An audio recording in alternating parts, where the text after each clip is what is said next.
Golden State Media Concepts bring you Book Review Podcast, a haven for bookworms of all ages and the widest genres, from mystery to memoirs, romance to comedy, fantasy to sci-fi. If you love to read, this is a podcast for you. It's the Golden State Media Concepts Book Review Podcast.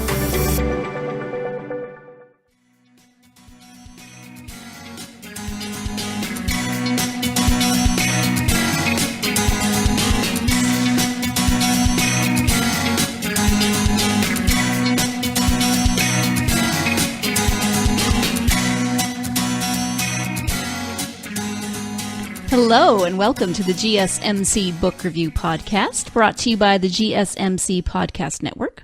I am your host, Sarah, and it is Tuesday, so we have our first interview of the week, our first episode and interview of the week. This week I am interviewing Michelle Hazen, who is the author of, we're going to be talking about A Cruel Kind of Beautiful is the book that we're talking about most today, but she actually has a series. It is the Sex, Love, and Rock and Roll series. So this is it's book 1, but there's also a prequel, which is listed as point 5 in the series. That is called Filmy. And then the second book is also out. That came out just in the last month or so, and that is called Playing the Pauses. So Michelle talks not only about A Cruel Kind of Beautiful, but she also talks about that prequel, the sequel, and then there are 3 other books also in this series. So it's a 6-part series, and talks about there are 3 members of the band in this, Sex, Love, and Rock and Roll series. So each member of the band gets a book, and then there are there's the prequel, and then there are a couple of novellas to round out that series. And she talks more about that. So A Cruel Kind of Beautiful, the one that we're talking most about today, is, and the one that I have copies to give away, I should put that in there. So we do have copies of A Cruel Kind of Beautiful to give away.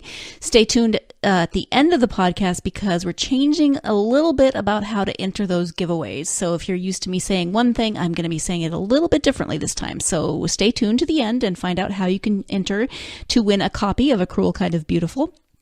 And now you probably want to know, well, Sarah, what the heck is this book about? Why won't you tell me what this book is about? And this book is about Jera and Jacob. Jera is, it's from Jera's perspective. It's first person from Jera's perspective. Jera McKnight loves music, swoons for hot guys, but sucks at sex. Jacob Tate is her perfect storm, a pun-loving nude model with a heart as big as his record collection. When a newspaper delivery accident lands him in her living room, he's almost tempting enough to make her forget she's never been able to please a man, in bed or out of it. Sure, he laughs at her obscure jokes, and he'll even accept a PG rating if it means he gets time with her, but he's also hiding something. And it has everything to do with the off-limits room in his apartment. Jera pours all of her confusion and longing into her drum kit, which pays off when her band lands the record deal of their dreams. Except, just like Jacob, it might be too good to come without a catch. She doesn't know if her music is good enough to attract a better contract, or if she's enough to tempt a man like Jacob to give up his secrets, even if they could fix her problems between the sheets. But if this rocker girl is too afraid to bet on herself, she might just end up playing to an empty house. So that is the description on the back of A Cruel Kind of Beautiful. And if you were to give just a really quick synopsis of this book, the tagline of this book is, if you can't get to the big O, can you get to the happily ever after? And so you might think, oh, this is just a book about a 20-something college student who has trouble in bed, she can't orgasm with a partner, etc. Not something I'm interested in. And yes, that is a part of this book. It's a part of Jera's character, but it is so much bigger than that. It's tied up with so many other things. And so Jera as a character is very real, very human. She's got a lot of complexities, and you get to know her throughout the book. Jacob also has a lot of complexities. There's secrets hinted at on the description, and so they're young, they meet, they really have to get to know one another, have to learn to trust one another, because they've both got things that they are struggling with in their lives, and they have to figure out how to they're not there to fix each other. This relationship is about figuring things out on their own, but also so that they can then be a couple together. So it's a romance, but you've also got that kind of edge with the band. I love that the drummer is a girl, is a female. That's awesome. Go Jera. So she's got 2 male bandmates, and as I said, they each get their own books coming up, Danny and Jax. So that is a very brief description of A Cruel Kind of Beautiful. I liked both of these characters, both Jera and Jacob. As I said, they're both complex. They're both very human. I like the way Michelle writes because it is first person from Jera's perspective. So you get a lot of that inner monologue from Jera, and she has some of that same kind of inner monologue that I have, where you're kind of talking to yourself, or like, what the heck are you doing? What did you just do that for? Except that Michelle writes that much better than my inner monologue can ever actually say it. So I greatly appreciate Michelle's writing style, and I am looking forward to reading the rest of the series so that I can get to know the other members of the band a little bit better, but also keep learning more about where Jera and Jacob's relationship is going, because of course they'll still be at least secondary characters in those other books. And then she said that the novella that's coming out in September, it's kind of an epilogue. It's an epilogue that kind of wraps everything up, so you get to see what happens to all 3 of the couples after they're happily ever after. And as I say in the interview, I love epilogues. When I love a book, when I love characters, I don't want to leave them. And so if you for books and characters that I love, you could give me an epilogue that outlined every detail of their lives until they died, and maybe every detail of the next few generations of their lives. I just want to know, are they okay? What's going on with them? So thanks, Michelle, for your epilogue. Really appreciate that. I'm going to stop talking now and let Michelle tell you more about her books and her writing style. So let's get right to that interview with Michelle Hazen. Hi, Michelle. Welcome to the podcast. Hi there. Thanks so much for having me. Thank you so much for joining me. We are here to talk about your book, A Cruel Kind of Beautiful. Before we do that, though, I would love for my listeners just to get to know you a little bit. So if you could tell us a little bit about your life, whatever you're comfortable sharing, that would be great. This is always a hard question to answer for me, but I think the thing that helps people understand me the fastest is to tell them that I'm nomadic.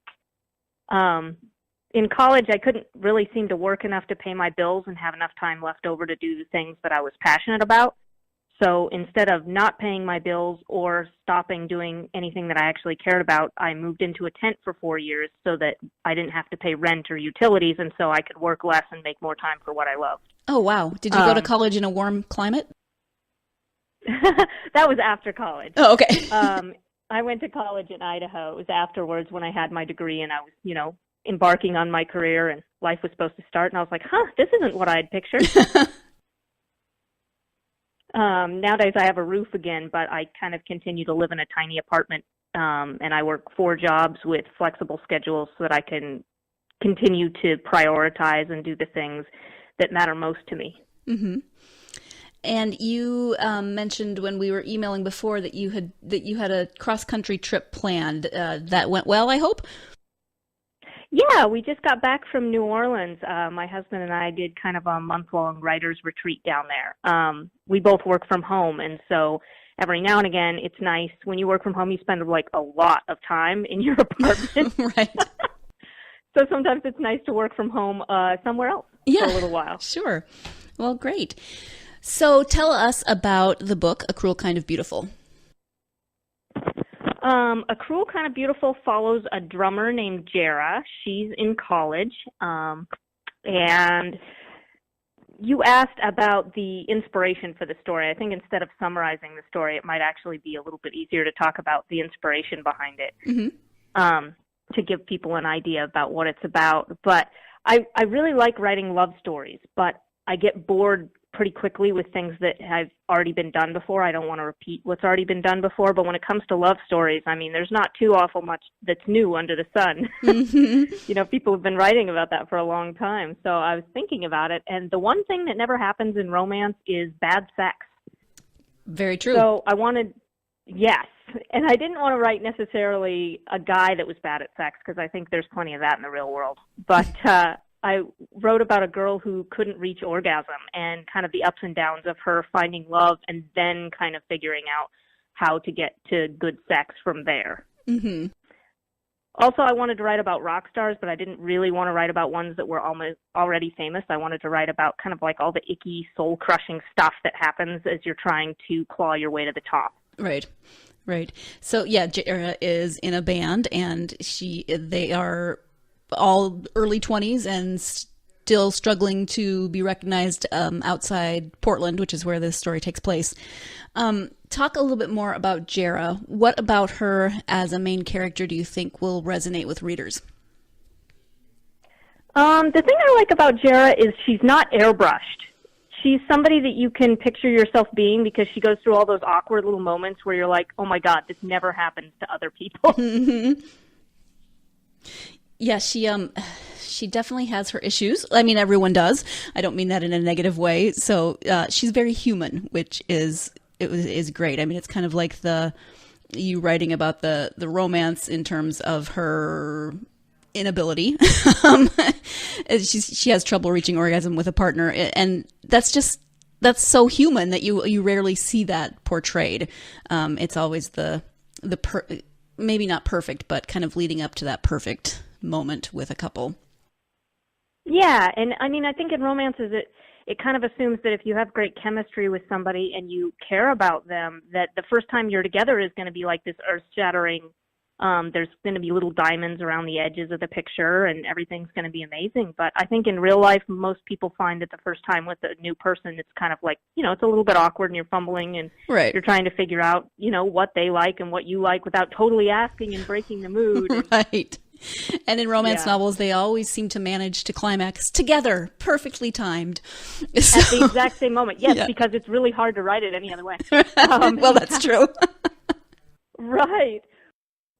Yeah, that's one of the challenges I set for myself in the book was to show her struggle and to be honest about it. But I mean, I'm not writing a textbook. People are here for fun, and I wanted to see if I could write a sex scene where the woman doesn't manage to climax, but it's still really sexy and hot. Mm-hmm. And I think I pulled it off. It was pretty tough. There's a few scenes where it's like they're trying to get there, but it's still sexy, but it's not everything works perfectly. Right, exactly. And, we are talking about this a lot, but for people who are listening, this is a novel. It's a little over 300 pages. It's not all sex. I mean, that's a part of it, but it's not like every other scene is a sex scene. So if you're thinking that, stop thinking that. There's lots and lots of other things that happen in this book as well. Yeah, that is a good thing to clarify because the central, conflict is about sex. But yeah, they actually spend most of the book kind of becoming friends and getting to know each other because, she has no confidence in herself in bed because of her ex-boyfriends. And so she doesn't really want to go there again. She doesn't want to date. And so instead she ends up spending time with Jacob as a friend first. Mm-hmm. Yeah, exactly. Can you tell us a little bit about Jera's name? It's an acronym. So did you come up with the name first or the character first and then found the name? So I had like a pretty good inkling of the character, but I can't start writing a character until I know their name. It defines so much about them and it really helps lock them in my head.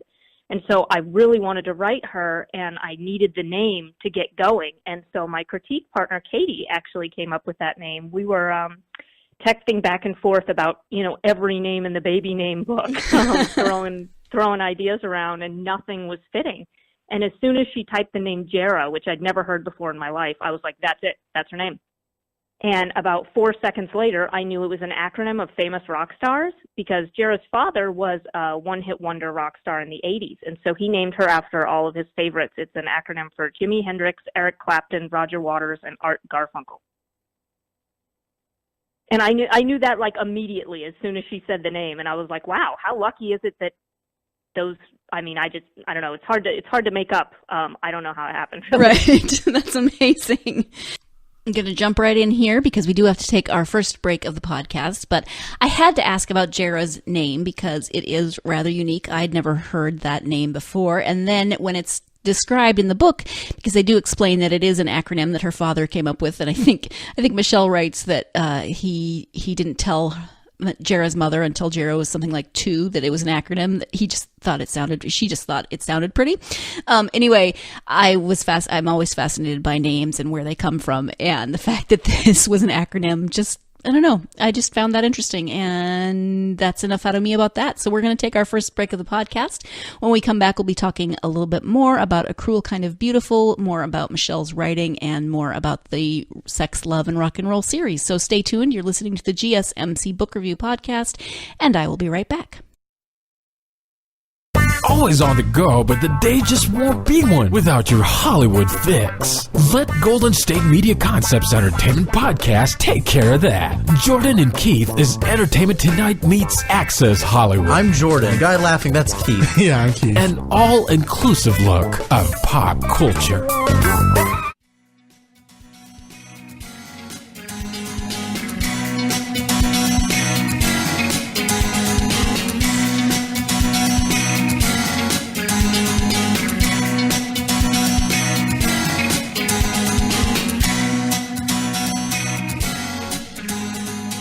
Welcome back to the GSMC Book Review Podcast. I am speaking today with Michelle Hazen, author of the Sex, Love, and Rock and Roll series, and we are talking mostly about her book, A Cruel Kind of Beautiful, but we're about to talk a little bit more about the rest of the books in the series, so let's get back to that interview. Are there any autobiographical elements in the story or in the characters? Not too much of this one. A lot of Jera's sense of humor is similar to mine, but not too much else in the story. Okay. And what kind of research did you do for this story? I did a lot of research about female orgasmic dysfunction, both the kinds where it's caused by physiological reasons and then also just psychological reasons or, atmosphere reasons, kind of more regular stuff where you don't need a doctor's intervention, but it's still completely a problem. And it was terrifically depressing. Oh, I bet. Part of my research showed that 75% of women can't reach orgasm from intercourse alone. Additional stimulation required on that one, turns out. Yep. Yeah, so obviously that was a big part of your research. Are you a musician, or did you have to research any of that part of the book? No, that was so hard for me. I wrote a lot of vampire paranormal stuff for a while back in the day, and I write music about the same way that I wrote magic. Okay. Like something that I haven't experienced, but like I can picture it in my head. And then so I had to do a lot of research and ask a lot of questions about the details of like how you play things. And it's interesting. It's kind of hard to come up with the right question sometimes when you don't know an area super well. So I was always asking like, what are words that musicians use to each other to complement their playing of like a bass versus drums versus vocals? Like what do musicians say to each other? And I went to a ton of concerts, which was, you got to suffer for your art. So, I did a lot of research. I had a lot of help from musician friends for this series. Okay, great. And then this one came out, I think, about a year ago, and there's already a sequel that came out in March. Then that one is called Playing the Pauses. Can you talk a little bit about that? Yeah, so Playing the Pauses follows the band's bassist, Danny. He's also a tattoo artist, and he is my favorite character in the whole series. I probably shouldn't say that, but he totally is. He's very bizarre and quiet and sexy and super fascinating. And he falls for their tour manager, Kate, who has been described by my reviewers as a competence porn. Okay. She's that Cake song, Short Skirt, Long Jacket? That's completely her. Like, she is in charge of everything. She has everything running smoothly, but she is the furthest thing from uptight. She's just way fun, but she is great at her job. Okay, great. Yeah, Danny is definitely an interesting character. He and Jera are best friends, which causes problems in both of their relationships occasionally because, they understand each other better than anyone else in the world. I'm interested to get to know Danny a little bit more from his perspective. Is it written like this one is in first person from Danny's perspective? That's actually an interesting question. I had to write it from Kate's perspective instead of Danny's because he thinks so weirdly that I didn't think romance readers would enjoy reading a book through his perspective. Oh, interesting. Jera thinks through everything. She's thinking through why she's doing it and what's going on and what she thinks about it. And Danny doesn't do any of that. He's very instinctive. He knows what he wants to do and he does it, and he doesn't think about why. And so if you're reading from his perspective, you're very often confused about why he's doing what he's doing. And so it's easier to get to know him through the eyes of somebody who loves him. So it's an interesting book because you kind of get to fall in love with him through Kate's eyes, because that's all you get. You only get to see what she sees. And he does not explain himself very well, and he does a lot of interesting things that you don't know why he's doing them at first. Right. So there's a little bit of mystery with that. Well, and also, so there's Cruel, Kind of Beautiful, which is book 1, and then there's Playing the Pauses, which is book 2. And then I wrote a little prequel in between, which is book .5. So chronologically, it actually comes before A Cruel, Kind of Beautiful, but it's way more fun to read after you've already met the whole band. Okay.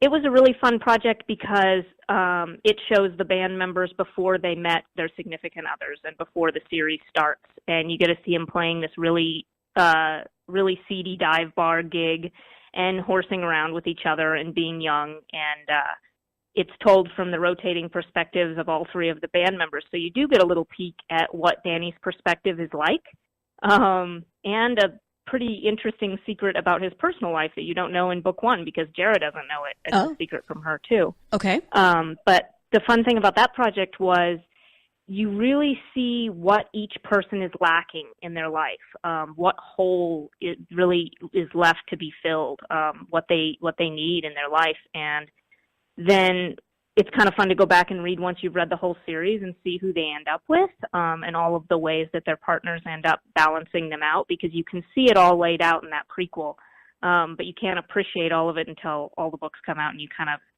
read about what happens to all of them and where they end up, and who they end up needing in their life. Right. Interesting. So I'm going to assume, and they say you shouldn't assume, but I'm going to assume there's a third book about Jax. Yeah, so it's actually a 6-piece series, and it's all coming out this year. I wrote it all ahead of time that I could publish quickly. Mm-hmm. So there's the prequel I was just talking about. There's book 1 for Jera the drummer, book 2 for Danny the bassist. Book 3 is for Jax, the lead singer. But in between book 2 and 3, there's a novella, because Danny and Kate needed not just one book, but they needed a novella. Okay. To show them kind of after their happily ever after, I did what they don't normally show you in romance and showed what it was like in their relationship after the end of their book and what they struggled with, and kind of the process by which not just you fall in love, but the process by which that love deepens when you go through struggles together. Right, because, the happily ever after is not always happy. I mean, it can be. I mean, it's just one moment. It's right. Kind of that moment where you pledge to be committed to each other, just like a wedding, and a lot of interesting stuff happens after the wedding. Oh, absolutely. Yeah, it's not all hearts and roses, and, you have to deal with socks on the floor and arguing about everything from money to silly things. So. Right, absolutely. And I mean, when you're talking about a band of rock stars that's getting progressively more famous as the series goes on, their lifestyle isn't normal. They're not home at 5 every night. It's a very different kind of life. And she's a tour manager, so she has a very different kind of life too. So anyway, Danny and Kate get a book and a novella, and then there's Jax, the lead singer, and he gets book 3. And then after that, I did a little Christmas story that kind of acts as an epilogue for the whole series. Mm-hmm. I would call it like a short novella, and it's just going to be released on ebook after the series is all over. But it's a fun little look at the whole band at Christmas and tying up all the loose ends of the series and seeing everybody, after it's all over. Great. And will that come out, I assume, around Christmas? A little bit before Christmas to keep up the publication schedule regular, but I think it's going to come out in September, and then I'll probably do another promotional push for it around Christmas time. Because I didn't want to make people wait, because it's such the epilogue for the whole series, and there's a couple questions not answered in the books that are answered in the epilogue. So I didn't want to wait too much longer after Jax's book for that one. Well, as a reader, I can say thank you for that, because I am always the kind of person who wants, 100 200, 300-page epilogue that just tells me what happens after the happily ever after. I want to know all the details. I know, me too. I'm a huge epilogue person, and I got started on this epilogue, and it kept getting longer and longer. And I was like, oh, goodness. That's awesome. I love that. So you have written all 6 of these already. They're ready to go out. What are you working on right now? So I'm actually writing a young adult book. It's my first one, and it's my first one that's not a central love story. There's a romantic subplot, but it's not primarily a romance. So it's new for me on a lot of levels, and it's been challenging in totally different ways than my other stuff, which has been fun. But it follows the teen actors in a dystopian TV show. Oh, interesting. Okay. And do you have a timeline for that, when it might come out? I don't yet. Okay. I don't yet. And do you have a working title? That is called Not Nothing. Not Nothing. Okay. Thank you for that. When did you start writing? Is it something that you've always wanted to do? Did you come upon it later in life? How did that process work for you? I wrote a little bit when I was a kid. I would write mostly character lists of all the horses owned by characters. I just wanted to make up characters. I didn't even necessarily want to tell stories. I just wanted to make people up and also their horses. Okay. My mom has this little 1.5-page long story that I wrote when I was 9, and she put it in the safe after I wrote it and told everybody that would listen that I was going to be a famous author. And then, you know, I went to college for psychology, and the whole time she's telling everybody, like, my daughter is going to be a famous author. And then I went on to work in counseling, and then I moved to biology as a career. And the whole time she's like, my daughter is going to be a famous author. I have this story. It is in the safe. It is clear what the future holds. And so when I finally started writing books, she was like, I told you so. Your mom is psychic.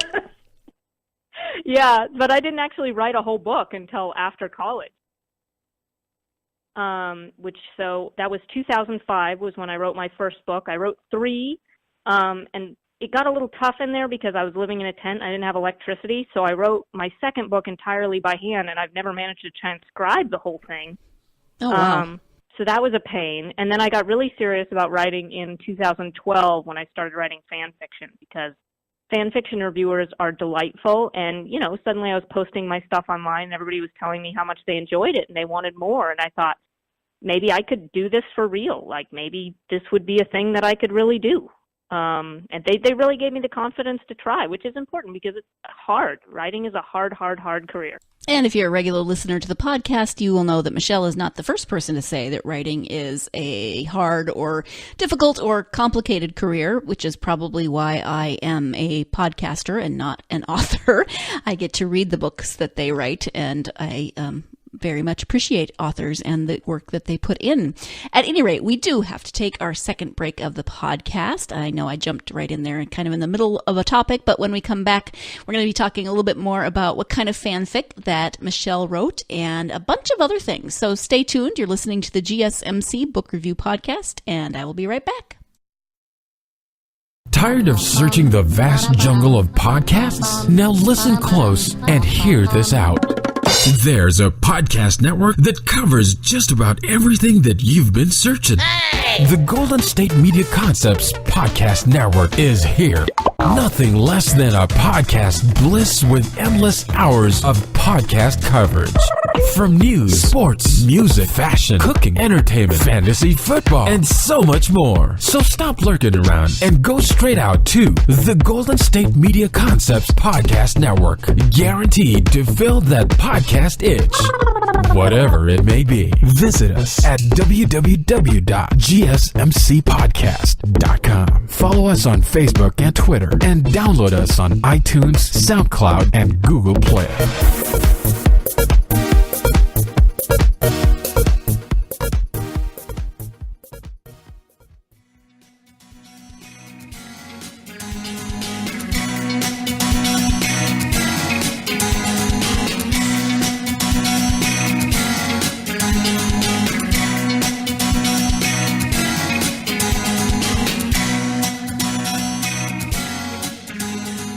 Welcome back to the GSMC Book Review Podcast and my interview with Michelle Hazen.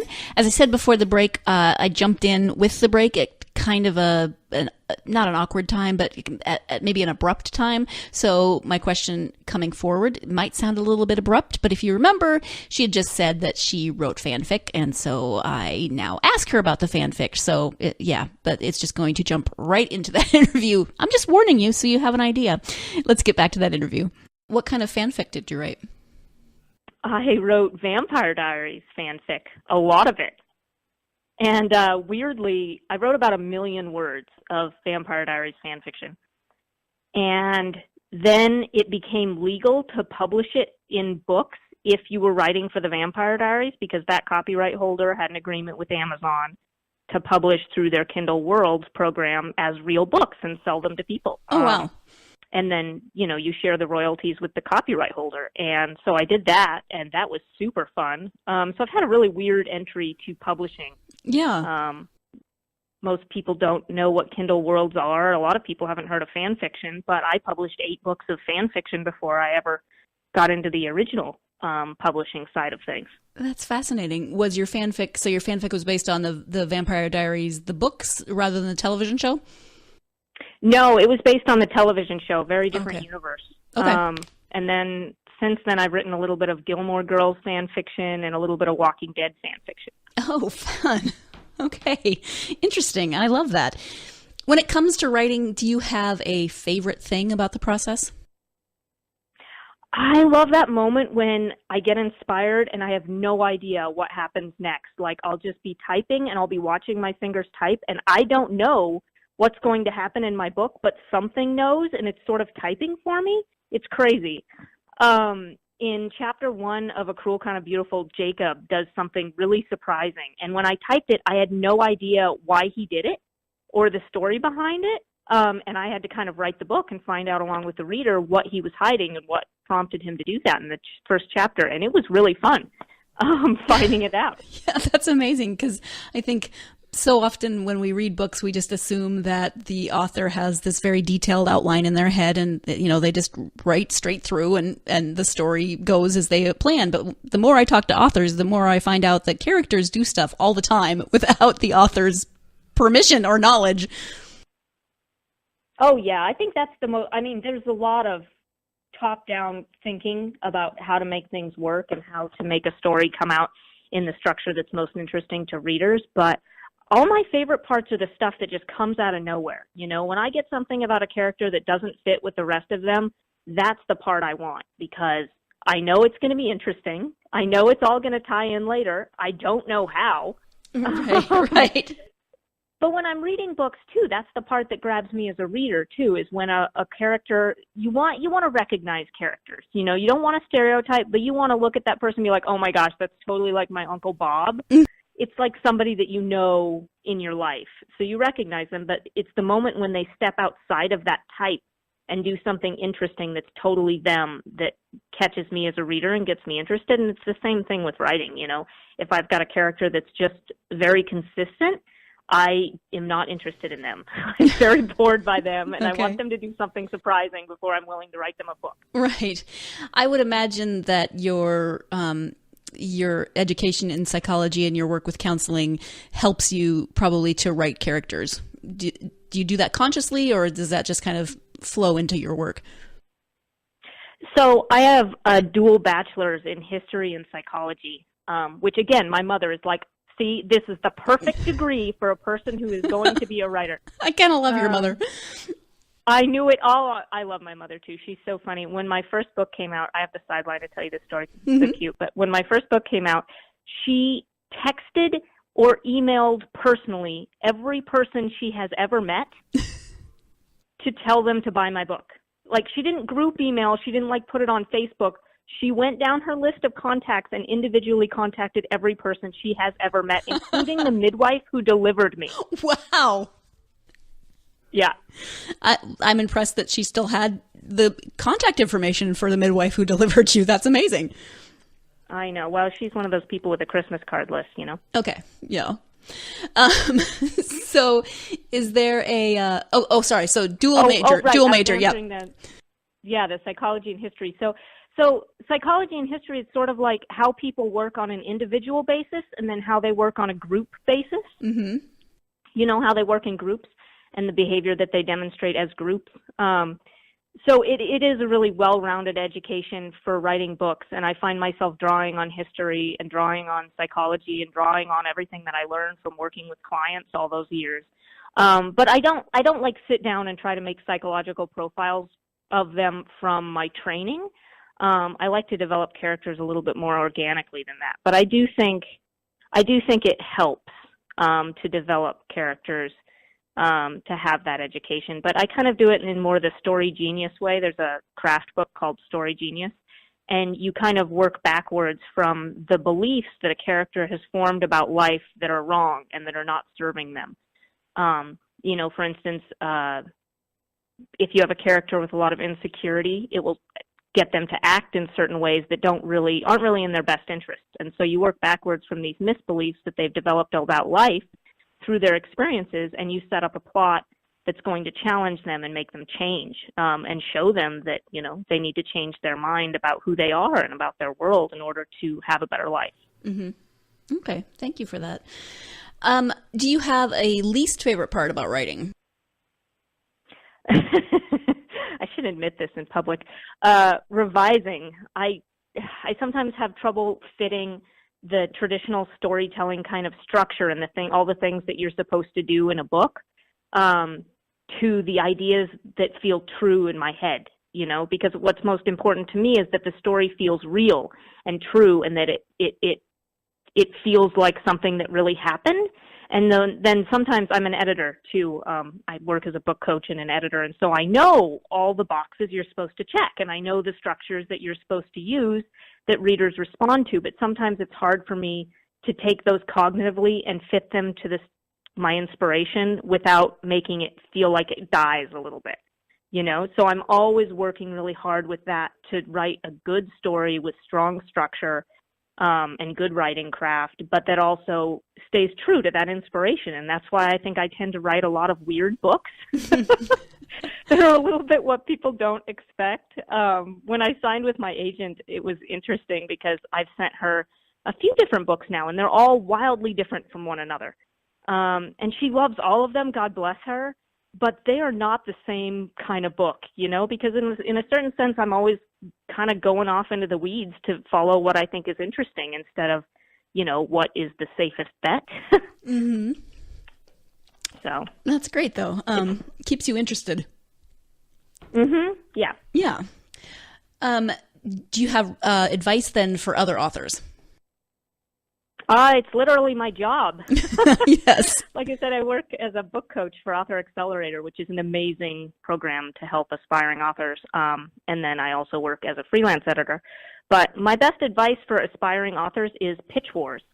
Mm-hmm. It's a contest where you enter and compete to be chosen, and the ones who are chosen get a mentor. You know, some agented or published writer who works with you on your manuscript, helps you make it better, and then puts it in front of agents. But it's a lot more than that. You meet a lot of people while you're competing to enter the contest, and a lot of good writing craft information gets passed around on the Twitter feed. And so you meet writers, you learn a lot about writing, and then you have a chance to get high-level mentorship. And so it's just such an incredible opportunity on all levels. You know, I can talk writing advice all day, but Pitch Wars is kind of like the one-stop shop for where to get good stuff if you really are serious about being a writer.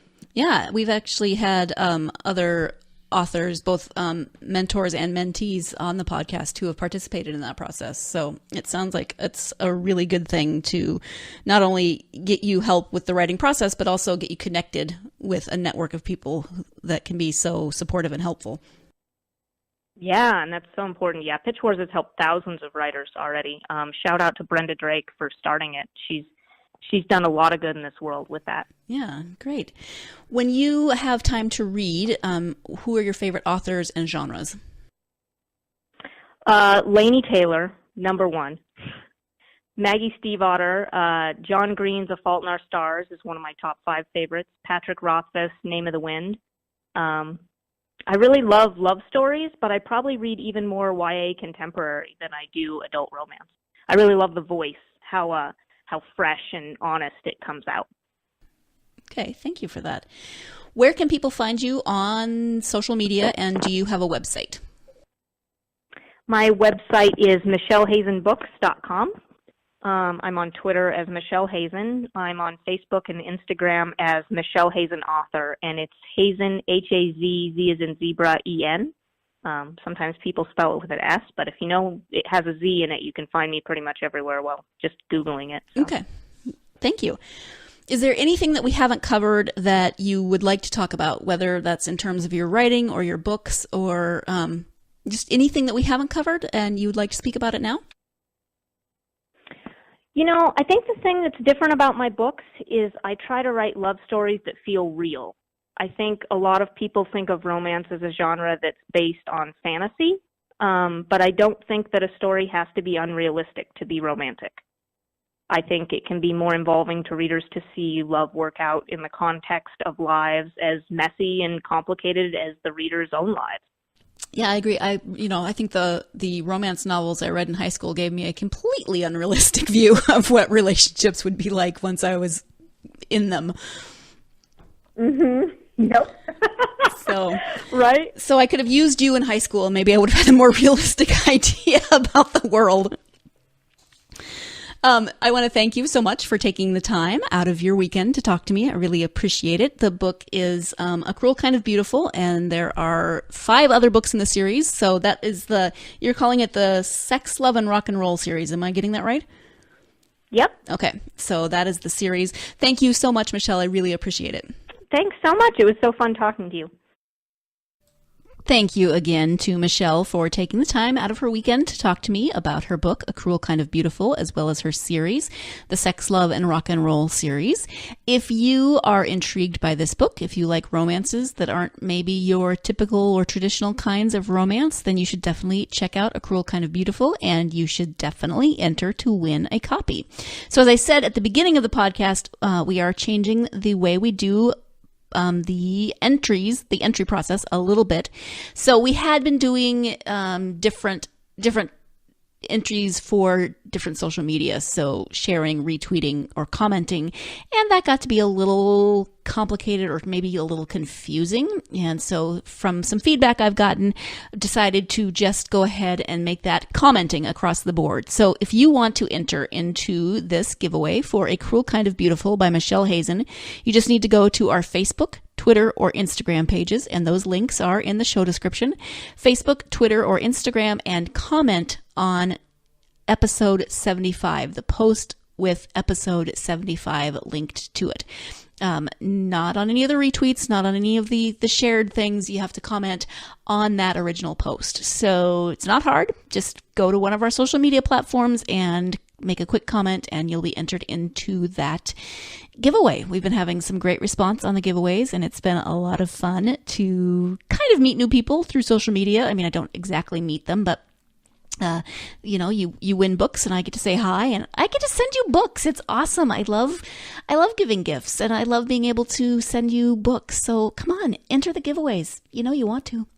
At any rate, thank you again for joining me today for this episode. Thank you to my guest, Michelle Hazen. I hope that you will join me again on Thursday when I will be interviewing author Julia Whalen about her book, My Oxford Year. And it is about a young woman who gets a Rhodes Scholarship, so spends a year in Oxford. You get to immerse yourself in Oxford and in England, and there's lots of fun things that happen in that book. Don't want to give too much away though, so we'll talk about that on Thursday and be speaking with Julia about that book.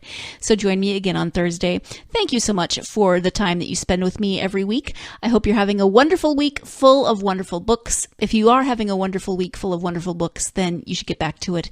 If you are having a wonderful week without wonderful books, you gotta go find yourself a wonderful book so that you can do what I tell you to do at the end of every podcast, which is to get lost in a good book. Thank you. See you on Thursday. You've been listening to the Golden State Media Concepts Book Review Podcast, part of the Golden State Media Concepts Podcast Network. You can find this show and others like it at www.gsmcpodcast.com. Download our podcast on iTunes, Stitcher, SoundCloud, and Google Play. Just type in GSMC to find all the shows from the Golden State Media Concepts Podcast Network. From movies to music, from sports to entertainment, and even weird news. You can also follow us on Twitter and on Facebook. Thank you, and we hope you have enjoyed today's program.